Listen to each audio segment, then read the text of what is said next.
This Torah class is brought to you by TorahAnytime.com. Shalom Aleichem.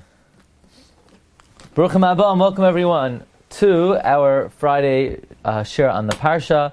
We're going to learn a few important Divrei Torah on Parshas Vayigash. We're going to go to our site, RabbiDG.com. We're going to start with Elevate Your Shabbos Table.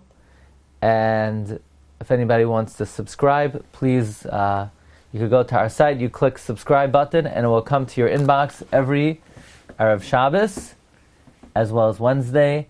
We'll share information. Let's begin with the amazing Hanhaga of Yosef HaTzadik. After Yosef reveals himself to his brothers, the pasuk says, "Vayinashek l'chol echa vayif galeim." He kissed all his brothers, and he cried on them. And the Shlach Kadosh asks, it should have been the other way around. The brothers were the guilty ones.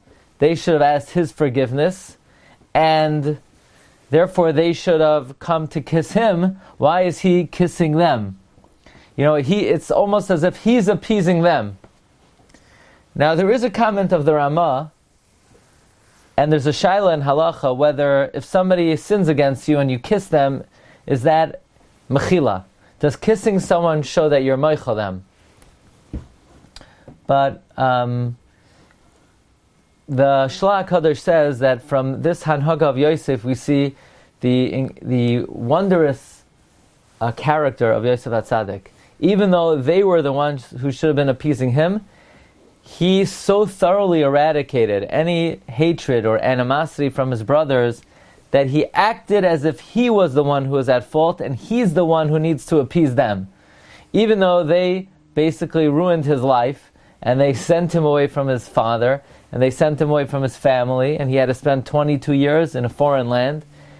No, Yosef didn't look at it that way. He looked at it that God sent him there, and in order to remove any animosity between him and his brothers, he went out of his way to act as if he was the guilty one. Then the Shlach Kadosh says that Yehuda was sent by Yaakov to Goshen, Rashi says, to establish a yeshiva. So the Shlach Kadosh says it's very important to observe the fact that when going down to Mitzrayim, the first thing Yaakov Avinu did was establish a yeshiva. From here we learn that one always has to dedicate the first and the beginning to Ruchnias. When you go somewhere, when you do something, when you embark upon something, the Tzorech Gavaya, that which is needed for the spiritual aspect, should always be first. Once you could do that, then you could address your physical needs. So you build a house, first you want to designate a place where you can learn and daven. You wake up in the morning, you should be focused on your avodah. And that is what Yaakov Avinu did when he came down to Mitzrayim. Okay, now we go to the Ben La'ashri, which is also available here on the site. And actually, I have very good news to tell you, and that is we're already on our second year of the Ben La'ashri. So you could scroll all the way down, and you could get Vayigash of last year, which there are many amazing Divrei Torah last year, and then you have Vayigash this year. Okay, so interesting. Yehuda makes a proposal to Yosef. He says, let me take the place of Binyamin. And Rashi says, I'm better than him in every manner. L'chol davar ani me'ula mimenu. L'gevura, for strength, v'lemilchama, for warfare, u'lashamesh, and for service. And the Sifsei Chachamim tries to identify these three categories, gevura, milchama, l'shamesh. And he says, gevura is needed either for milchama or l'shimosh. In other words, I am better in gevura, and gevura is used either for milchama or l'shamish. And the Ben La'ashri says, no, that's not correct. The Mechilas Kavod HaTorah of the Sifsei Chachamim, he seems to have forgotten the important principle of the Tosus Yomtiv, namely that you cannot use the word koil, all, for two things. Koil implies at least three things. So these must be three separate categories. And the Ben La'ashri identifies what are these three categories. Category number one is Gevura, brute strength to fight war. In battle, on the battlefield, at the war front, you need brute strength.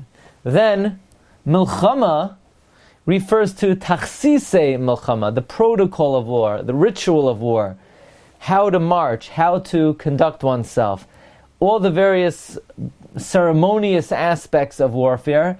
And I could serve you. What does that refer to? To serve the king, you have to have the ability to hold back from idle conversation, laughter, bodily needs. And in all of these three respects, Yehuda said that he is preferable. Okay, now it says that Yosef could not withhold himself to all those who were standing alav on him. Baruch atah Adonai Eloheinu melech haolam she'hakol niyeh b'dvarei.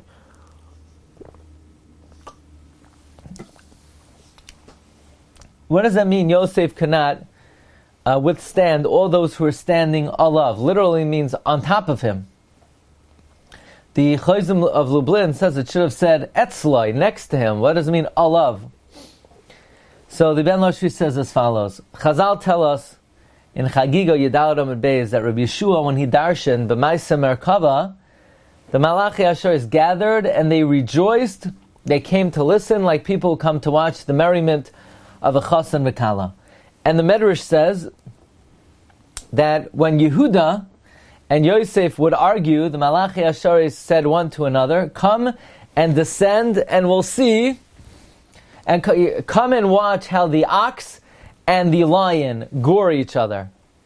So the Ben Loshri says that this dispute between Yosef and Yehuda was like Maaseh Merkava. And by the way, we could add, not only is they were mamish etched on the Merkava. They were etched on the Merkava because